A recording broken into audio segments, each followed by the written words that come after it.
혹시 요즘 이런 고민하고 계시지 않으세요? 건강을 위해 운동해야 한다는 건 알겠는데, 막상 하려고 하면 무릎도 아프고 허리도 불편하고 조금만 걸어도 숨이 차서 힘들고요. 가뜩이나 이렇게 추운 겨울에는 더더욱 운동하기가 무섭기도 하죠. 나갔다 빙판길에 넘어지기라도 하면 어쩌나. 무서운 칼바람에 감기에 폐렴이라도 걸리면 어쩌나 하고 말이죠. 그렇다고 가만히 집에만 있자니 자꾸 건강이 나빠지는 것 같아서 불안하기만 하시죠. 저는 지난 32년 동안 수만 명의 어르신들을 진료하면서 정말 놀라운 사실을 하나 발견했습니다. 병원에 거의 오지 않으시는 건강한 어르신들의 공통점이 뭔지 아세요? 놀랍게도 그분들은 특별히 운동을 열심히 하시는 분들이 아니었어요. 오히려 집에서 편안하게 지내시면서도 병 없이 건강하게 사시는 분들이었습니다. 어떻게 그게 가능할까요? 그분들에게는 특별한 비밀이 있었습니다. 바로 일상생활 속에서 자연스럽게 실천하는 10가지 습관이었어요.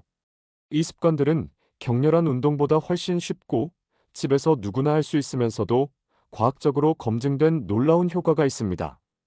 사실 많은 분들이 건강을 위해서는 반드시 땀 흘리며 운동해야 한다고 생각하세요. 하지만 이건 절반만 맞는 이야기예요. 특히 나이가 드신 분들에게는 무리한 운동이 오히려 관절을 망가뜨리고 심장에 부담을 줄 수 있거든요. 실제로 제가 진료하면서 만난 많은 분들이 운동 때문에 다치셔서 오히려 더 큰 고통을 겪으셨어요. 그런데 오늘 제가 알려드릴 10가지 습관은 완전히 다릅니다. 이건 여러분의 몸에 무리를 주지 않으면서도 매일 조금씩 실천하면 몸의 근본적인 건강을 회복시켜주는 방법들이에요. 체온을 유지하고 혈액순환을 돕고 면역력을 높이는 정말 쉬운 방법들입니다. 지금부터 제가 말씀드리는 내용은 정말 중요합니다. 여러분이 이 영상을 끝까지 보시고 오늘부터 바로 실천하신다면 몇 주 안에 몸의 변화를 느끼실 수 있을 거예요.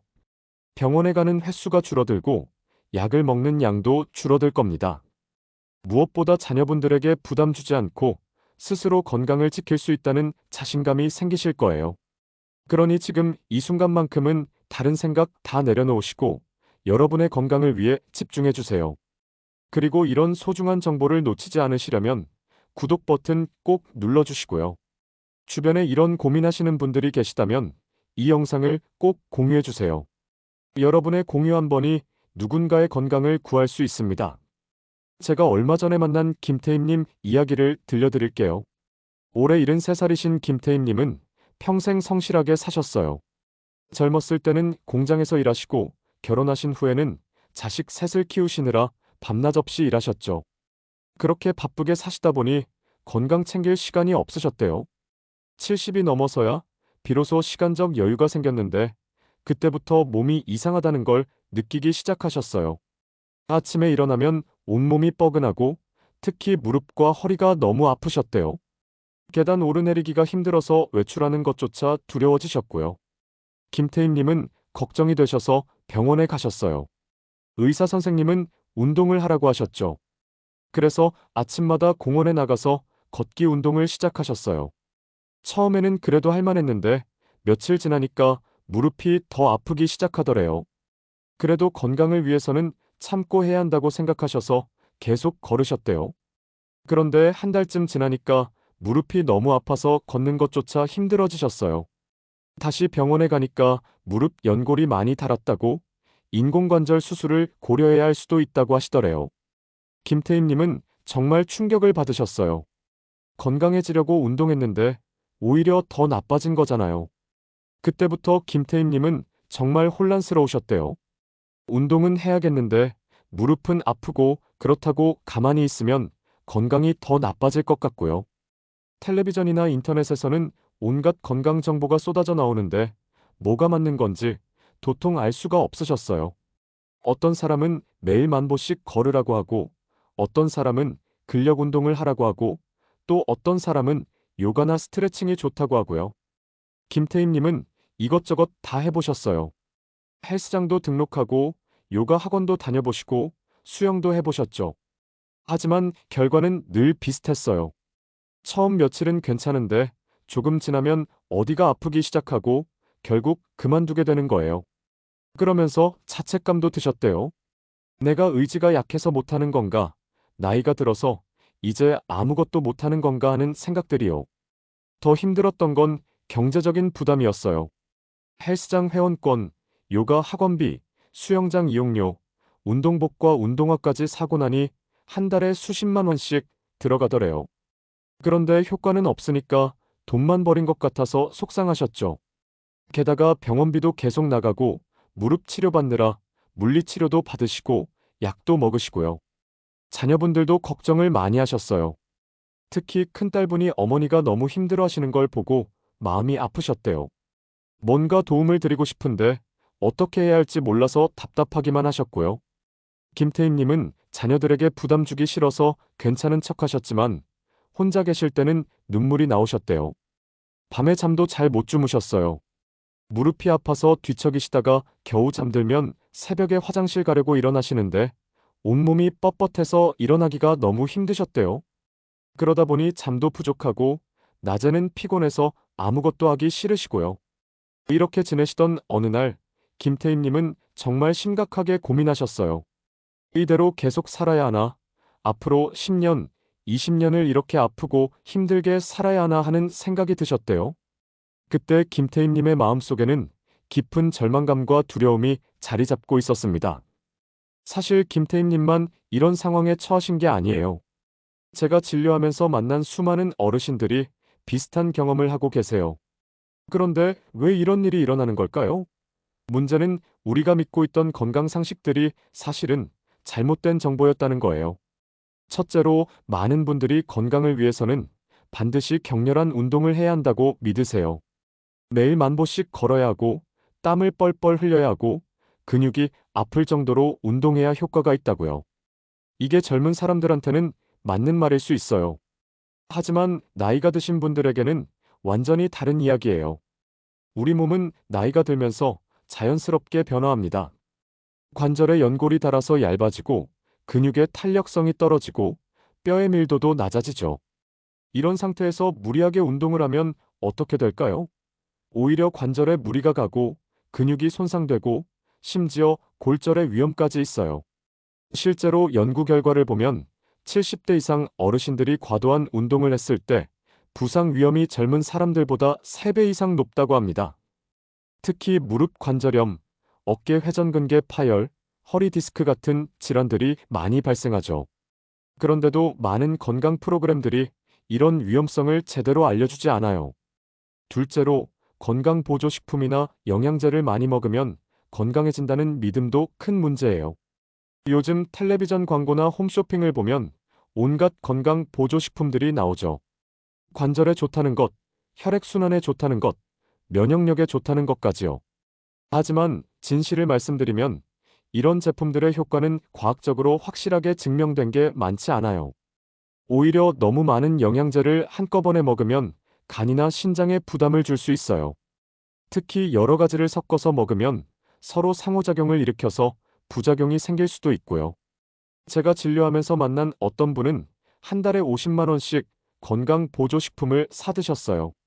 관절에 좋다는 글루코사민, 혈액순환에 좋다는 오메가3, 뼈에 좋다는 칼슘, 면역력에 좋다는 비타민까지요. 그런데 한 해가 지나도 특별히 나아진 게 없으셨어요. 돈만 600만 원이 넘게 쓰신 거죠. 셋째로, 병원에서 처방받은 약을 꾸준히 먹으면 건강해진다는 생각도 제고해봐야 해요. 물론 급성 질환이나 위험한 상황에서는 약이 꼭 필요합니다. 하지만 만성 질환의 경우 약은 증상을 일시적으로 완화시킬 뿐이에요. 근본적인 원인을 해결하는 게 아니라는 거죠. 예를 들어 혈압약을 먹으면 혈압은 내려갑니다. 하지만 왜 혈압이 올라갔는지 그 원인은 해결되지 않아요. 그래서 평생 약을 먹어야 하는 거죠. 게다가 약을 오래 먹으면 부작용도 생길 수 있어요. 소화장애, 어지러움, 피로감 같은 증상들이요. 더 큰 문제는 약에 의존하게 되면 스스로 건강을 관리하려는 노력을 하지 않게 된다는 거예요. 약만 먹으면 되니까 생활 습관은 바꾸지 않는 거죠. 그러면 건강은 계속 나빠지고 약의 용량은 점점 늘어나고 결국 악순환이 반복됩니다. 넷째로, 건강을 위해서는 특별한 무언가를 해야 한다는 생각 자체가 문제예요. 비싼 건강식품을 먹어야 하고, 특별한 운동 프로그램에 참여해야 하고, 고가의 의료 서비스를 받아야 한다고요. 이런 생각 때문에 많은 분들이 경제적으로 부담을 느끼시고, 또 그게 스트레스가 되세요. 하지만 진짜 건강의 비밀은 훨씬 더 간단한 곳에 있어요. 특별한 무언가가 아니라 매일매일의 작은 습관들이에요. 돈을 많이 쓰지 않아도 되고 힘들게 노력하지 않아도 되는 정말 쉽고 자연스러운 방법들이죠. 그런데 왜 이런 잘못된 정보들이 계속 퍼지는 걸까요? 안타깝게도 여기에는 큰 이익 집단들이 관여되어 있어요. 건강보조식품 회사들은 제품을 팔아야 하니까 과장된 광고를 하죠. 헬스장이나 운동센터들도 회원을 모집해야 하니까 운동의 효과를 크게 부풀려요. 심지어 일부 의료기관들도 환자가 많아야 수익이 나니까 약을 계속 처방하고 치료를 권유하는 경우가 있어요. 물론 모든 의사나 의료기관이 그런 건 아니에요. 하지만 분명히 경제적 이익 때문에 환자에게 꼭 필요하지 않은 치료를 권하는 경우가 있다는 거죠. 결국 피해를 보는 건 우리 같은 일반 사람들이에요. 잘못된 정보를 믿고 돈과 시간을 낭비하고 오히려 건강을 해치게 되는 거죠. 김태임 님도 그런 경우였어요. 진심으로 건강해지고 싶어서 노력하셨는데 잘못된 방법 때문에 더 힘들어지신 거예요. 그렇다면 진짜 답은 뭘까요? 김태임 님이 어떻게 변화하셨는지 들려드릴게요. 김태임 님은 제 진료실에 오셔서 눈물을 보이시며 하소연하셨어요. 정말 절망적이셨던 거죠. 저는 김태임 님에게 이렇게 말씀드렸어요. 지금까지 하셨던 방법들을 다 멈추시고 제가 알려드리는 10가지만 실천해 보시라고요. 첫째, 가장 중요한 건 몸을 따뜻하게 유지하는 거예요. 우리 몸의 정상 체온은 36.5도입니다. 이 온도가 유지되어야 우리 몸의 모든 기능이 제대로 작동해요. 면역 세포들이 활발하게 움직이고 혈액순환이 잘 되고 신진대사가 원활하게 일어나죠. 그런데 나이가 들면 체온이 자꾸 떨어지려고 해요. 근육량이 줄어들면서 열을 만드는 능력이 떨어지고 혈액순환도 잘 안 되니까요. 특히 가을이나 겨울, 환절기에는 더 심해지죠. 체온이 1도만 떨어져도 면역력이 30%나 감소한다는 연구 결과가 있어요. 그래서 김태임님께 말씀드렸어요. 집안에서도 항상 따뜻하게 입으시고 에어컨 바람을 직접 쐬지 마시고 찬물보다는 따뜻한 물을 드시라고요. 특히 잘 때 이불을 충분히 덮으시고 실내 온도를 22도에서 24도 정도로 유지하시라고 했어요. 둘째, 몸 전체를 따뜻하게 하는 것도 중요하지만 특히 목을 따뜻하게 해야 합니다.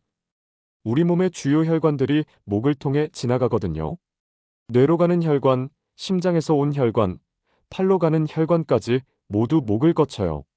목이 차가워지면 이 혈관들이 수축해서 혈액순환이 잘 안 돼요.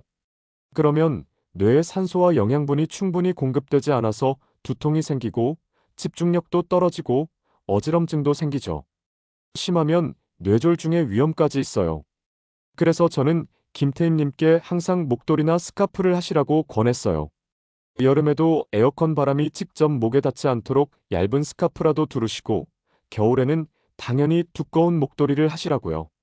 집안에서도 목이 시원하다 싶으면 목수건이라도 하시라고 했어요. 셋째, 발을 따뜻하게 하는 것도 정말 중요해요.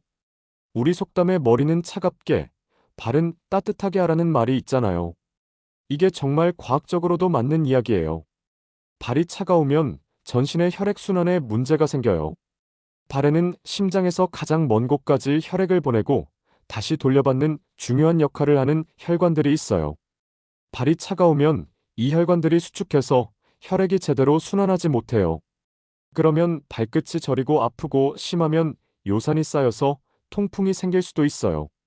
김태임님께는 잘 때 꼭 양말을 신으시라고 했어요. 특히 겨울에는 두꺼운 양말을 신고 주무시고 발이 정말 차가우시면 따뜻한 물에 발을 담그셨다가 주무시라고요. 낮에도 맨발로 차가운 바닥을 걷지 마시고 실내화를 신으시라고 했어요. 넷째, 잘 때 자세도 중요해요. 많은 분들이 웅크리고 주무세요. 옆으로 누워서 다리를 굽히고 몸을 둥글게 말고 주무시는 거죠. 이게 편하다고 느끼실 수도 있는데 사실은 혈액순환에 좋지 않아요. 웅크린 자세로 자면 혈관이 눌려서 혈액 흐름이 방해받아요. 그러면 아침에 일어났을 때 손발이 붓고 온몸이 뻐근하고 개운하지 않죠. 또 웅크린 자세는 폐를 압박해서 호흡도 얕아지게 만들어요. 김태임님께는 가능하면 바로 누워서 편안하게 주무시라고 했어요. 처음에는 습관이 안 되어서 힘드실 수 있지만 의식적으로 노력하시라고요. 베개 높이도 너무 높지 않게 조절하시고 팔다리를 쭉 펴고 편안하게 주무시라고 했어요. 다섯째, 절 운동을 하시라고 권했어요. 여기서 절 운동이라는 건 절에서 하는 그 절을 말하는 거예요. 무릎을 꿇고 허리를 굽혀서 이마를 바닥에 대는 그 동작이요. 이게 정말 놀라운 효과가 있어요. 절 운동을 하면 온몸의 관절과 근육이 다 움직여요. 허리를 숙였다 펴고 무릎을 굽혔다 펴고 팔을 뻗었다 모으고요. 이 과정에서 혈액순환이 활발해지고 관절도 부드러워지고 근육도 풀려요. 게다가 마음도 차분해지는 효과가 있죠. 김태임님께는 하루에 30번만 하시라고 했어요. 아침에 일어나서 20번, 저녁에 자기 전에 10번만 하시라고요. 한 번 할 때마다 천천히 정성스럽게 하시라고 했어요. 급하게 하지 마시고 호흡을 고르게 하시면서요. 처음에는 무릎이 아프실 수 있으니까 방석을 깔고 하시라고 했어요. 그리고 힘들면 10번만 하시고 익숙해지면 조금씩 늘려가시라고요. 중요한 건 매일 꾸준히 하는 거라고 강조했어요. 여섯째, 따뜻한 물을 자주 마시는 거예요. 우리 몸의 70%는 물로 이루어져 있어요. 물이 충분해야 혈액도 잘 돌고 노폐물도 잘 배출되고 체온도 잘 유지되죠. 그런데 나이가 들면 갈증을 잘 느끼지 못해요. 몸에 물이 부족해도 목마르다는 느낌이 덜 들어서 물을 잘 안 마시게 되는 거죠. 그러면 혈액이 끈적해지고 혈액순환이 안 되고 각종 질병의 원인이 돼요. 김태임님께는 하루에 최소한 8잔의 따뜻한 물을 드시라고 했어요. 아침에 일어나서 한 잔, 아침 식사 후에 한 잔, 점심 전에 한 잔, 이런 식으로요. 특히 자기 전에도 한 잔 드시라고 했어요. 잠자는 동안에도 땀으로 수분이 빠져나가니까요. 일곱째, 자기 전 4시간 전에는 음식을 먹지 마시라고 했어요. 이게 정말 중요한데 많은 분들이 모르세요. 잠자기 직전에 음식을 먹으면 우리 몸이 소화를 시키느라 밤새 일을 해야 해요. 그러면 깊은 잠을 잘 수가 없어요. 게다가 소화되지 않은 음식이 위장에 남아있으면 가스가 차고 속이 더부룩하고 역류성 식도염이 생길 수도 있어요. 특히 차가운 음식이나 음료를 먹으면 더 안 좋아요. 몸이 그걸 체온에 맞추느라 에너지를 엄청나게 소비하거든요. 김태임님이 10시에 주무신다면 6시까지만 저녁을 드시라고 했어요. 그 이후에는 따뜻한 물이나 따뜻한 우유 정도만 드시고 다른 음식은 드시지 마시라고요. 특히 맥주나 차가운 음료는 절대 안 된다고 강조했어요. 여덟째, 소변을 절대 참지 마시라고 했어요. 특히 여성분들이 소변을 많이 참으시는데 이게 정말 안 좋아요. 소변을 참으면 방광에 염증이 생기고 심하면 신장까지 영향을 미칠 수 있어요. 여성은 남성보다 요도가 짧아서 방광염에 걸리기 쉬워요. 실제로 방광염 환자의 90%가 여성이에요. 그러니 소변이 마려우면 바로 화장실에 가시라고 했어요. 귀찮다고 참지 마시고 특히 자기 전에는 꼭 화장실에 다녀오시라고요. 아홉째, 혀를 자주 돌리시라고 했어요. 이게 좀 이상하게 들리실 수도 있는데 정말 효과가 좋아요. 혀를 돌리면 침이 많이 나와요. 이 침이 소화를 돕고 면역력을 높이고 구강 건강도 지켜줘요. 혀 운동은 간단해요. 입을 다물고 혀로 치아 안쪽을 천천히 돌리는 거예요. 왼쪽으로 10번, 오른쪽으로 10번, 이렇게 하시면 돼요. 사람들이 있을 때는 입안에서 하시고 혼자 계실 때는 입을 벌리고 하셔도 좋아요. 열째, 스트레스를 받지 마시라고 했어요. 이게 사실 가장 어려운 일이에요. 살다 보면 스트레스를 안 받을 수가 없잖아요. 하지만 스트레스를 어떻게 받아들이고 해소하느냐가 중요해요. 김태임님께는 명상을 권했어요. 명상이라고 해서 거창한 게 아니에요. 그냥 조용히 앉아서 호흡에 집중하는 거예요. 하루에 10분만이라도 눈을 감고 천천히 숨을 쉬면서 마음을 비우는 거죠. 김태임님은 제가 말씀드린 10가지를 실천하기 시작하셨어요. 처음에는 반신반의하셨죠. 이렇게 간단한 것들로 정말 효과가 있을까 하고요. 하지만 돈도 별로 안 들고 힘들지도 않으니까 한번 해보자는 마음으로 시작하셨어요. 일주일쯤 지나니까 작은 변화가 느껴지기 시작하셨대요. 아침에 일어났을 때 몸이 좀 더 가볍게 느껴지고 손발이 예전처럼 붓지 않더래요. 그리고 밤에 잠도 좀 더 깊게 주무시게 되었고요. 한 달쯤 지나니까 더 확실한 변화가 있었어요.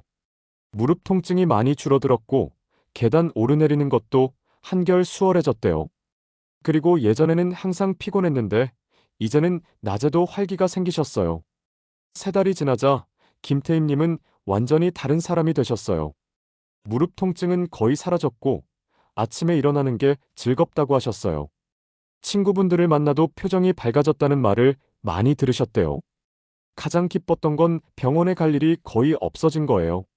예전에는 한 달에 2~3번씩 병원에 가셨는데 이제는 몇 달에 한 번 정도만 가시면 되셨어요. 약도 많이 줄었고요. 그러니 병원비도 많이 줄어서 경제적으로도 여유가 생기셨어요. 김태임님의 큰딸분도 정말 놀라셨대요. 어머니가 이렇게 건강해지실 수 있다니 정말 기쁘고 감사하다고 하셨어요. 가족들도 함께 이 10가지 습관을 실천하기 시작하셨고요. 김태임님만 이런 변화를 경험하신 게 아니에요. 제가 진료하면서 만난 수많은 어르신들이 비슷한 경험을 하셨어요. 박순자 여사님은 75세인데 이 10가지를 실천하신 지 6개월 만에 고혈압약을 끊으셨어요. 의사 선생님도 놀라실 정도로 혈압이 정상으로 돌아오셨거든요.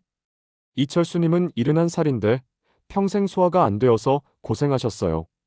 그런데 이 습관들을 실천하시고 나서는 소화가 정말 잘 되신대요. 특히 혀 돌리기와 자기 전 4시간 공복이 큰 도움이 되셨다고 하셨어요. 정말 신기한 건 이 10가지가 서로 연결되어 있다는 거예요. 몸을 따뜻하게 하면 혈액순환이 잘 되고 혈액순환이 잘 되면 면역력이 높아지고 면역력이 높아지면 병에 걸리지 않고 병에 걸리지 않으니 약을 먹을 일이 없고 그러니 건강해지는 거죠. 자, 지금까지 병을 미리 막는 10가지 습관에 대해 말씀드렸어요. 다시 한번 정리해 드릴게요. 첫째, 몸을 따뜻하게 하세요. 둘째, 특히 목을 따뜻하게 하세요. 셋째, 발도 따뜻하게 하세요. 넷째, 편안한 자세로 주무세요. 다섯째, 절 운동을 하루에 30번만 하세요. 여섯째, 따뜻한 물을 자주 드세요. 일곱째, 자기 전 4시간 전에는 음식을 드시지 마세요. 여덟째, 소변을 절대 참지 마세요. 아홉째, 혀를 자주 돌리세요. 열째, 스트레스를 받지 마시고 명상을 하세요. 이 10가지가 전부예요. 특별한 운동기구도 필요 없고 비싼 건강식품도 필요 없고 헬스장 등록도 필요 없어요. 그냥 여러분의 집에서 일상생활 속에서 조금만 의식하시면 되는 거예요. 중요한 건 꾸준히 하는 거예요. 하루 이틀 하고 그만두시면 효과가 없어요. 매일매일 습관이 될 때까지 계속 하셔야 해요. 처음에는 좀 낯설고 불편하실 수도 있어요. 하지만 한 달만 참고 하시면 자연스럽게 몸에 배게 될 거예요. 그리고 너무 집착하지는 마세요. 오늘 깜빡하고 못했다고 해서 자책하지 마시고 내일 다시 하시면 돼요. 완벽하게 하려고 하다가 스트레스 받으면 오히려 안 좋아요. 편안한 마음으로 할 수 있는 만큼만 하시면 됩니다. 여러분께 꼭 말씀드리고 싶은 게 있어요. 건강은 특별한 무언가를 해서 얻어지는 게 아니에요. 매일매일의 작은 습관들이 쌓여서 만들어지는 거예요. 오늘 하루를 어떻게 보내느냐가 여러분의 10년 후, 20년 후를 결정하는 거죠. 지금부터라도 늦지 않았어요. 나이가 70이든 80이든 지금 이 순간부터 시작하시면 됩니다. 실제로 제가 만난 분들 중에는 80대에 시작하셔서도 놀라운 변화를 경험하신 분들이 많으세요. 여러분도 할 수 있어요. 김태임 님도 하셨고, 박순자 여사님도 하셨고, 이철수 님도 하셨어요. 여러분이라고 못할 이유가 없어요. 그러니 용기를 내세요. 오늘부터 바로 시작하세요. 궁금한 점이 있으시면 댓글로 남겨주세요. 제가 최대한 성심성의껏 답변 드릴게요. 그리고 여러분이 이 10가지를 실천하시면서 느끼신 변화도 댓글로 공유해 주시면 정말 감사하겠어요. 서로의 경험을 나누면서 함께 건강해지면 좋겠어요. 그리고 주변에 이런 고민하시는 분들이 계시다면 이 영상을 꼭 공유해 주세요. 여러분의 공유 한 번이 누군가의 건강을 구할 수 있어요. 병원비 때문에 고민하시는 분, 약 때문에 걱정하시는 분, 운동 때문에 힘들어하시는 분들에게 이 영상이 큰 도움이 될 거예요. 구독과 좋아요도 꼭 부탁드려요. 구독하시면 앞으로도 이런 유익한 건강 정보를 놓치지 않으실 수 있어요. 다음 영상에서는 면역력을 높이는 구체적인 식단에 대해 말씀드릴게요. 어떤 음식을 어떻게 먹어야 하는지 정말 쉽고 실용적인 방법들을 알려드릴 거예요. 여러분, 건강은 여러분의 가장 큰 재산이에요. 돈을 많이 벌어도 좋은 집에 살아도 건강하지 않으면 행복할 수 없어요. 반대로 건강하기만 하면 비록 가진 게 많지 않아도 행복할 수 있어요. 그러니 오늘부터 여러분의 건강을 위해 투자하세요. 특별한 돈이나 시간이 필요한 게 아니에요. 그냥 오늘 제가 말씀드린 10가지만 기억하시고 실천하시면 됩니다. 여러분의 건강한 노후를 진심으로 응원합니다. 감사합니다.